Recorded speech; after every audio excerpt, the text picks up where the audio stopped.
friends, and welcome back to my channel. I'm Ellie Lee with Ellie Lee Designs. If you're new to my channel, welcome, and I encourage you to hit that subscribe button below to make sure that you don't miss any of my weekly videos. I post every Sunday and will occasionally be posting some tips or even bonus videos throughout the week, and you don't want to miss those. Now, today's weather has me reaching out for my umbrella. However, for today's project, I wanted to focus more on the fun activities that we will be enjoying over the summer. So I planned a project using a color-changing vinyl that will be sure to be a fun and great conversation piece for your guests. So what are we waiting for? Let's get started. The first thing that we're going to do in Cricut Design Space is go to the left-hand side and click on Shapes and select the square. Once we've selected the square, we're going to click on the padlock and go up to the top to adjust the size. And I decided to go with a 0.5 inch for the width and a 5-inch height. Then I created a duplicate version of my image, and I decided to go with a total of 10 because I wanted to give it a stripe-like feel, but not necessarily do a lot of stripes along the side of my glass.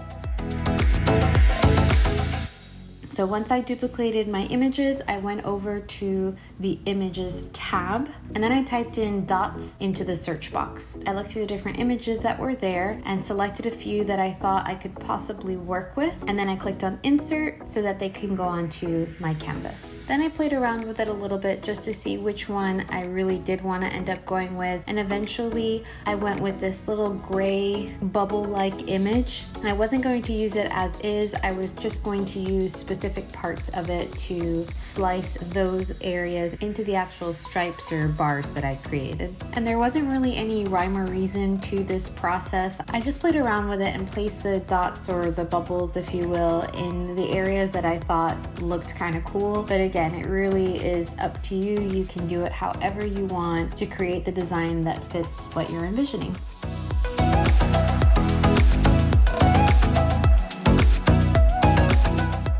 Then once I ended up with the design that I was happy with, I selected all of the bars and the bubbles that I was going to keep and welded them together. Then I selected the remaining pieces and deleted those off of my canvas. Now we click Make It, and that takes us to our cutting mat. There isn't any need to mirror the image, so we can go ahead and click Continue. And today I'm going to be using the vinyl, so we'll select Premium Vinyl. And as usual, when working with vinyl, I keep the default setting, which works perfectly. Now for this particular vinyl, it did come with a plastic sheet over the top of the vinyl, so that needed to be removed before I can place it on my cutting mat. But once I put it on my cutting mat, it was ready to go right into my Cricut machine to start my cut.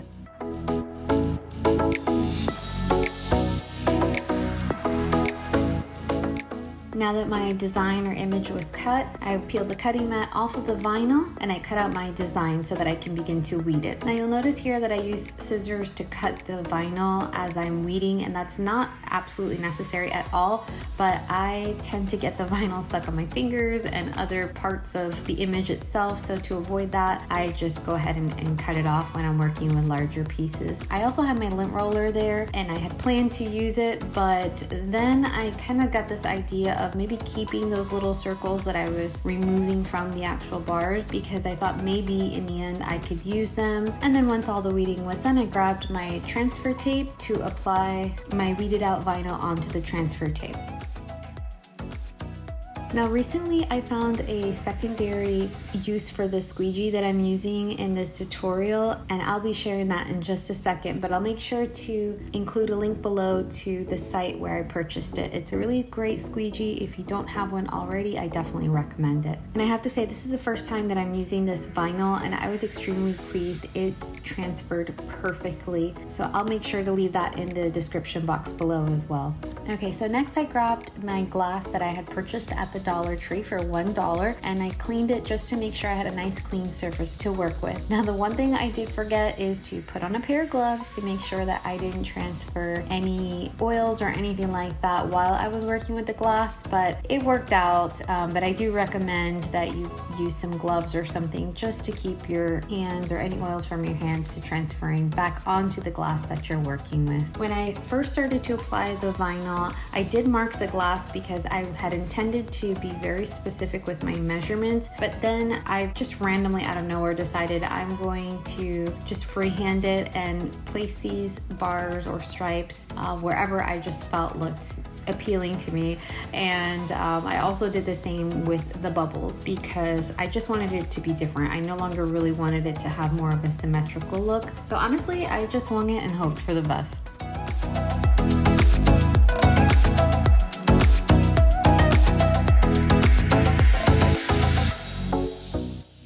Towards the end of this process, you're going to see that those little dots that I had removed before and put off to the side, I actually did end up using them. So one of the things that I liked about the squeegee tool is that I could sit my cup on it and it helped keep it stable. And my squeegee tool came in handy a second time when I needed something to help line up the little dots that I had saved off to the side. This helped me quite a bit. So there's a second use for the squeegee tool. Or I suppose actually technically that would be the third, because the main use is to transfer your vinyl.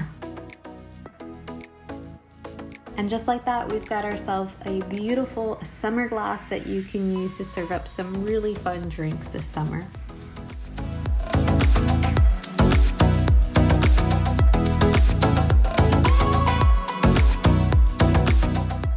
Hey guys, I really hope that you enjoyed this video and I look forward to your comments below. Make sure to let me know what you thought. Is this something that you plan on doing yourself? Would you like to see another version of it? Let me know. And for all of you that are taking the first step into your own DIY journey, congratulations. I know it can be intimidating at first, but I promise you, the more and more you dive into it, you are absolutely going to love it. The one tip that I have for you is to be kind with yourself and just allow yourself the space to create. Nothing has to be perfect. That is so overrated. At the end of the day, this is your creation. You make it what you want it to be. So I encourage you to just step out of your comfort zone, try new things, and as I said, just be kind to yourself. And if you do this project, make sure to tag me on my social media. I would love to see how it turned out. And don't forget, all the items that I use in this tutorial will be listed in the description box below, so be sure to check that out. I want to thank you all again for your support and for